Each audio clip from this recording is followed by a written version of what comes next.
morning, Mike Etcher here aboard the Battleship Iowa, and we are welcoming Freeman Johnson, a 101-year-old veteran who survived the Pearl Harbor attack on the USS St. Louis and then later commissioned the USS Iowa and served aboard here through the end of the war.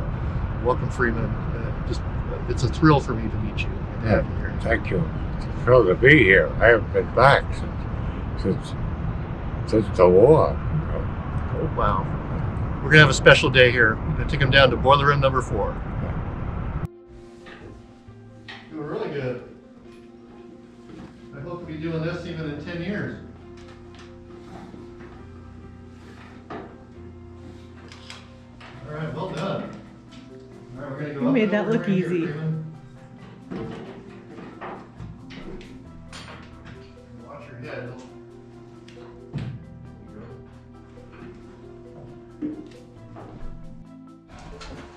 Coming back to you? So was my station. Yeah. You're down below, down in the pump room, right? Yeah. So we can go down. We have a couple more ladders to go. Okay. Yeah. Water check valves right here. On the St. Louis at Pearl, my station was in front of number 3 boiler. But we were in the Navy Yard to repair number 3. So the steam, we had all the baffles out of the steam drum. And my bartender said, "Johnny, get in there and put the baffles back." So that's what I did while the bombs were dropping around. I was inside. So you know how much I saw. Yeah. Wow. Doing your job. That's what you did. Yeah, just doing what I was told. So how long were you on the St. Louis again? 1940 to just into 42, I think you said? Well, yeah, December 42. And then you reported aboard the Iowa in December of 42, was that? 42, yeah, right last, well, it was the 24th. I snuck home for Christmas. You stuck home for Christmas. You're a sneaky guy. Because it was, we didn't go aboard ship. We got assigned to a barracks. And there was only, I think, 6 of us in a 40 bunk barrack room.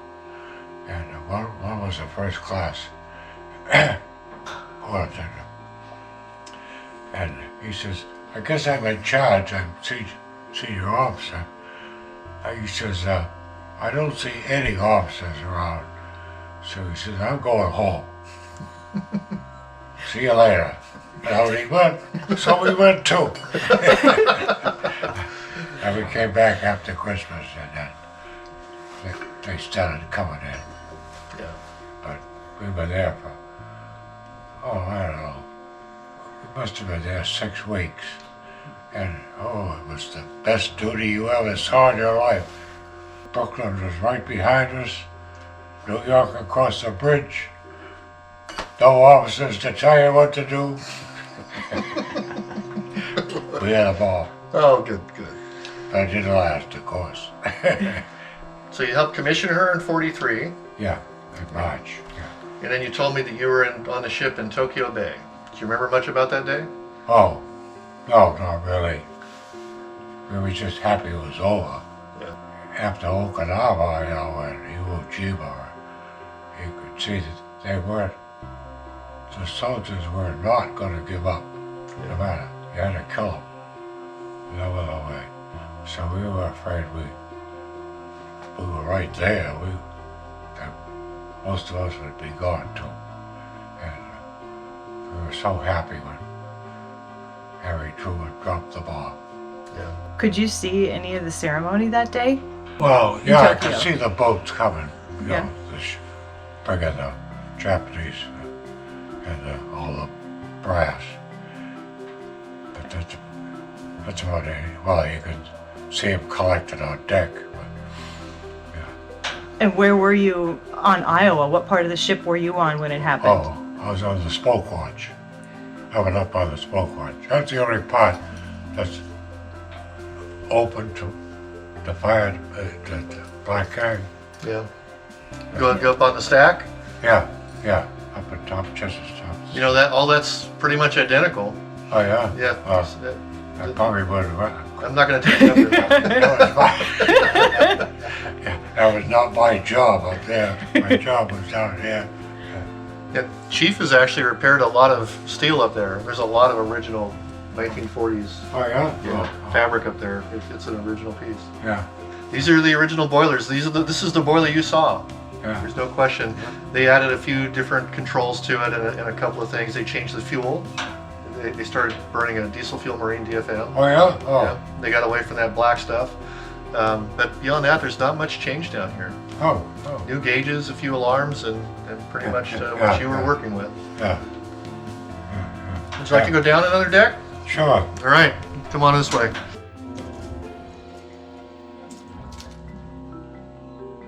I don't have many plates. Yeah, are there? Yeah.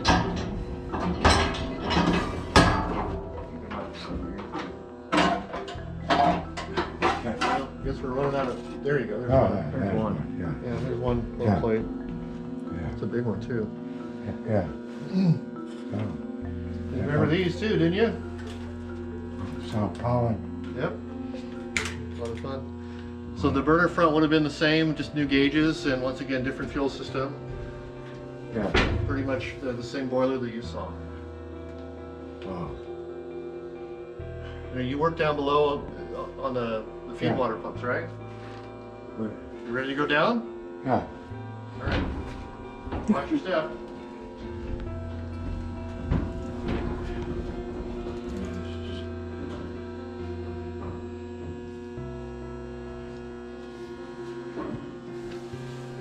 Yeah, there's no handrail on your right side.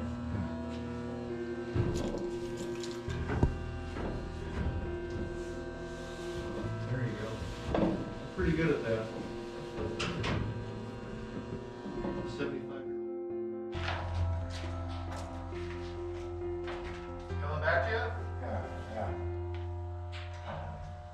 Feed water pumps are over here.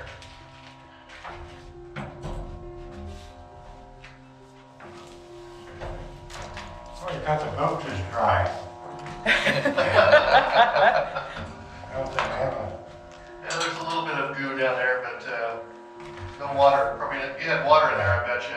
Oh yeah. Oh.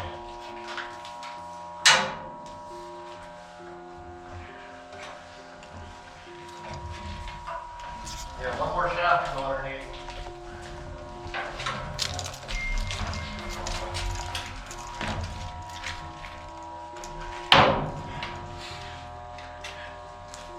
Your pumps are over here. Oh my God. Yeah.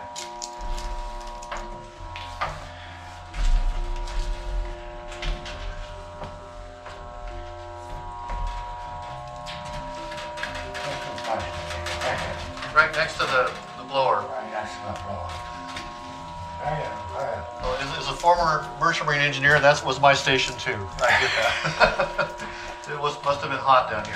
Yeah.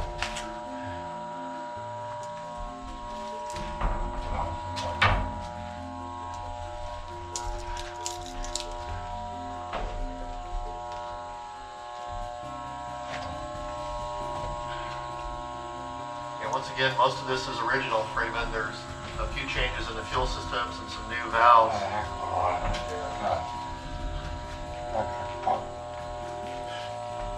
The booster. Your eight pumps. Yes. Yeah, from here, you can see all three pumps, all three boosters. You can't see the condensate pump, but you can see everything else. And I had all the gauges turned, so. You can look at everything from right here and stay cool. Yeah. That's what I would have done too.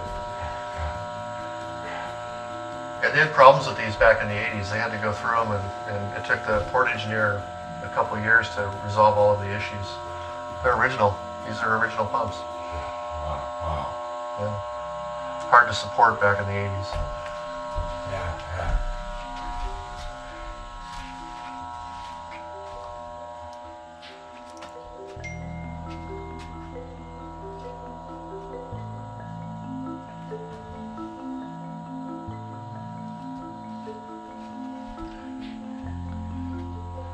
your old stomping grounds.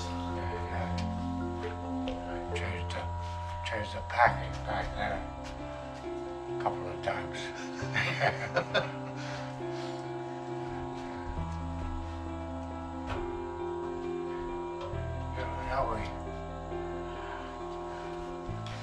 That's an escape hatch.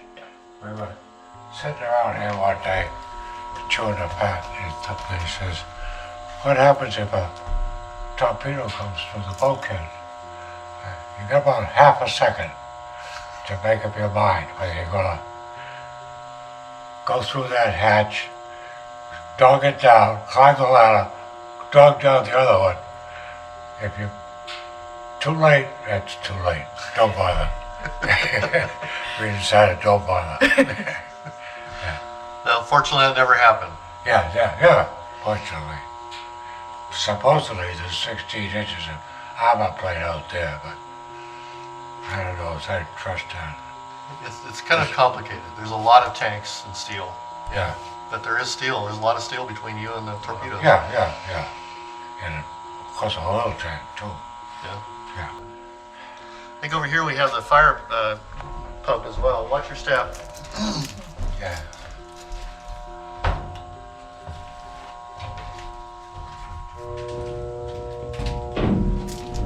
So you had the auxiliary feed pump over there. The old stripping pump was over here. Which ran all the time. Oh, yeah.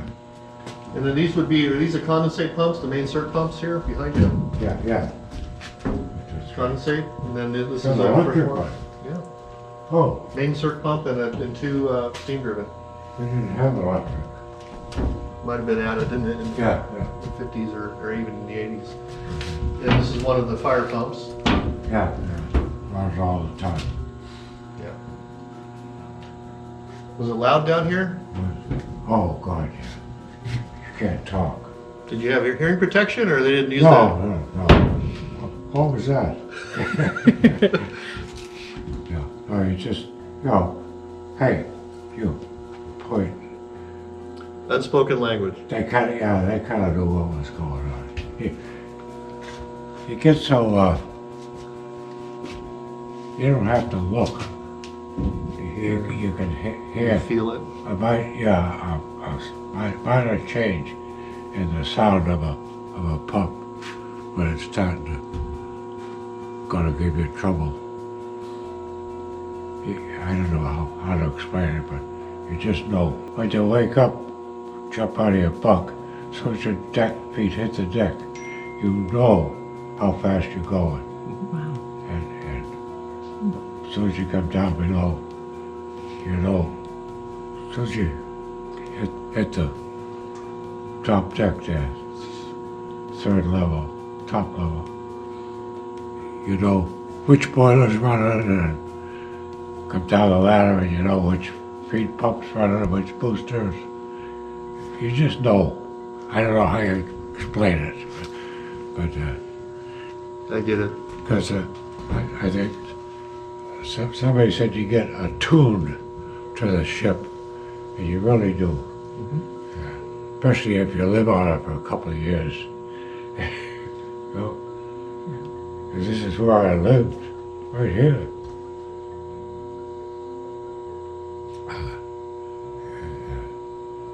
You know, the shafts.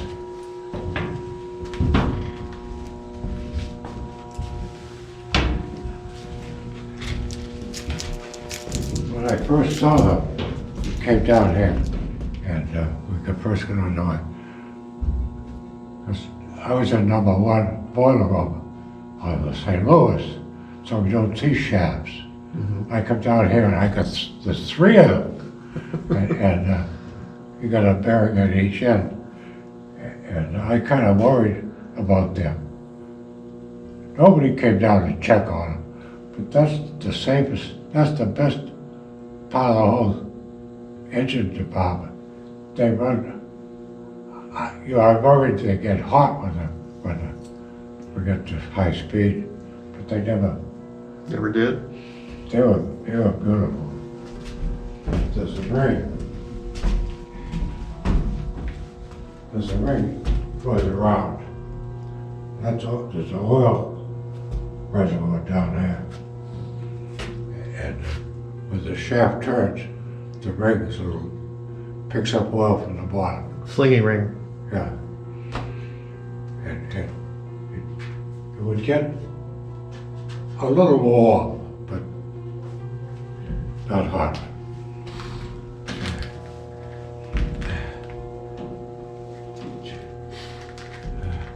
Yeah, quite a bit's changed. Yeah, quite a bit. Yeah, the brominators are new and things like that. Yeah.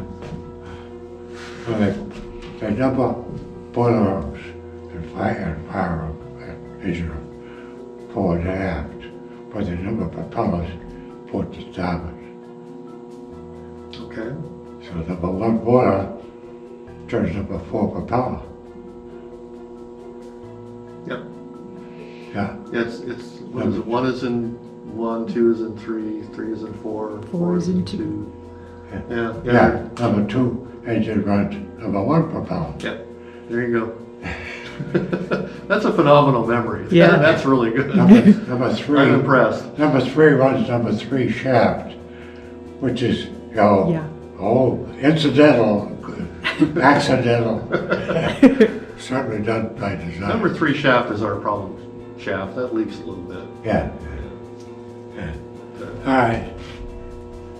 You ready to go up? Yeah, I guess. Boy, I was poking around. Poking around in the plenum, huh? Well, there was an opening, so I went in to see Yeah, why what not? That's how we think about it around here. Yeah. And on the bulkhead, it said USS Wisconsin. You must have needed a plane. It was the Wisconsin was in the Oh, being built next door. building right next to it. So they I'm kind of not took surprised. the part. No, I'm not surprised. Yeah. It's the same blueprint. I'll have to go look for that now. Yeah. That'd be fun. Yeah, it's probably been painted over by now, but I like the story. There was an opening, so I went in and that's just perfect. Exactly. there's the Oil Kings.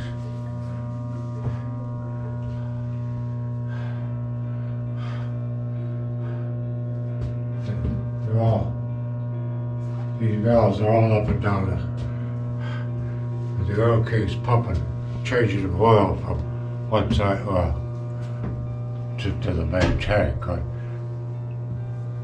transfer pump down below runs. It's not my pump. I wasn't allowed to touch it until it broke. That was your fault. That was mine. But that's the only pump I didn't run myself. The Oil Kings ran that. Of course, there was 6 of them, so. But I kept the balance and the Trim. trim. Yeah, That's their job, so. that's what we did.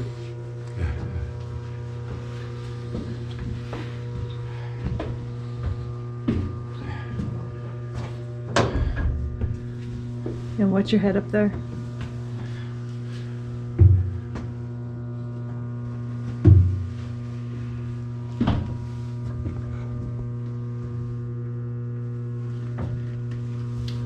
Yeah, all of this wiring is original except for this stuff here. This is for our alarm systems, the float alarms. But this is all original, Oh, yeah. original electrical here. A few pieces were added. These are added in the 80s. Yeah. But 90% of what you see down here was here when you were aboard the ship in World War II.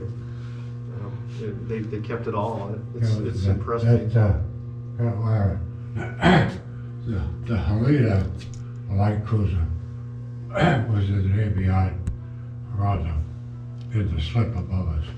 And a bomb dropped in the water, didn't hit the Helena, but it punctured a hole in the hull and it filled the compartment forward, way forward, but the damage control officer wrote a book on the damage that happened and how they found it. one of those cables got punctured and water got in and would go 3 or 4 compartments and come out, you know, way away. And all of a sudden there would be water coming out. Where'd it come from? And it took him, you know, it came from 3 or 4 compartments down the way. But he wrote a book on the damage done by that one bomb and what it took to find all the It's amazing. collateral. So what did you think when you came up from below decks after the attack at Pearl Harbor? Oh, we were out to sea by then. Oh, were We you? couldn't see anything. You guys got underway right away? Yeah, well, right away. 10 hours, 8 hours? You know, the Navy wrote a book on how to light off a boiler. You know, 4 hours before you get underway, you're supposed to report and do this and that. But the skipper threw the book over the side after the first bomb. We got underway. It took us about 45 minutes Wow. rather than 4 hours. So you didn't get to see anything until you came back. When did you come back? Well, we come back after 3 or 4 days while they got organized here at Pearl. Just to pick up fuel. We didn't go in the harbor at all. We just stopped at the fuel depot and picked up fuel, went right back out, went to San Francisco and got radar. We were one of the first ships to get radar, because at the time, there was one radar station on the west of the Mississippi River. It was at Diamond Head. And They picked them up. actually, Yeah. they didn't know what to look for, but when we got our radar, we didn't know what to look for. Raytheon made it. Raytheon from Waltham, where I was brought up, was a little dinky little shop, and they made fathometers, depth finders, and they just kind of grew. And the next thing you know, they're making radar for the world. And anyhow, they shipped the radar to the Navy Yard. The Navy sticks it up there, and here, see you later. So it's kind of, nobody knew what to expect. So we went out in the ocean outside of San Francisco Bay, and we chased, you know, they'd see a blip, we go see what it is. Well, it could be a flying fish, or it could be a dolphin, or a rainstorm, until they learned what they looked like. We had to go check them out. And we were, I don't know, a couple of months running up and down, Because of flying fish. just just chasing blips on the radar until, you know, the radar operators learned what was what. It's much different from the radar that I know as a mariner, where you have a shape of a land mass or something like that, and you Oh, yeah? kind of Oh. understand it. Back then, they just had returns and kind of blips that were much more difficult to distinguish between scatter or other things. Yeah, it's hard. Well, I don't know. I never saw one anyhow. They don't care down here.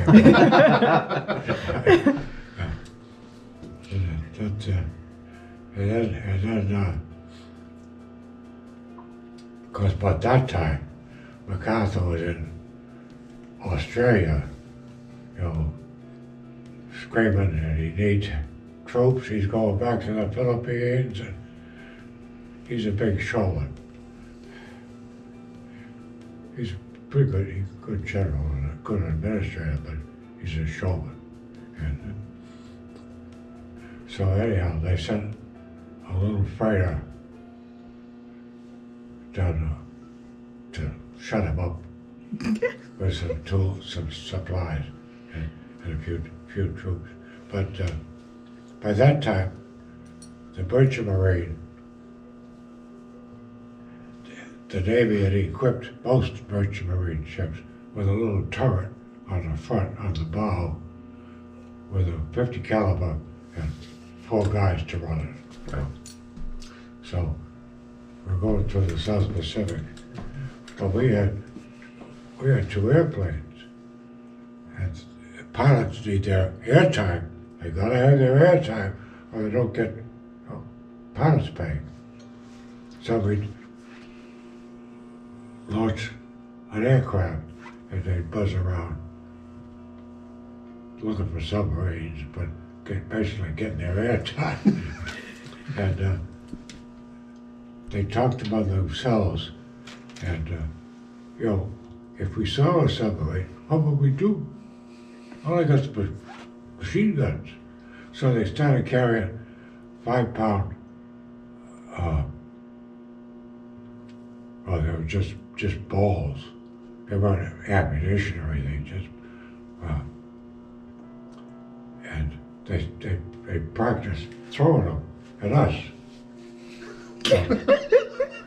They got pretty good at it. So one day they went up and they came down, and instead of throwing the balls at us, they threw them at the poke. So the machine gunners over there, they see an airplane coming down, so they whipped the machine and started firing. Did you ever see an airplane go backwards? They did everything but. Get out of the way. Yeah, got out of the way. Well, scared them.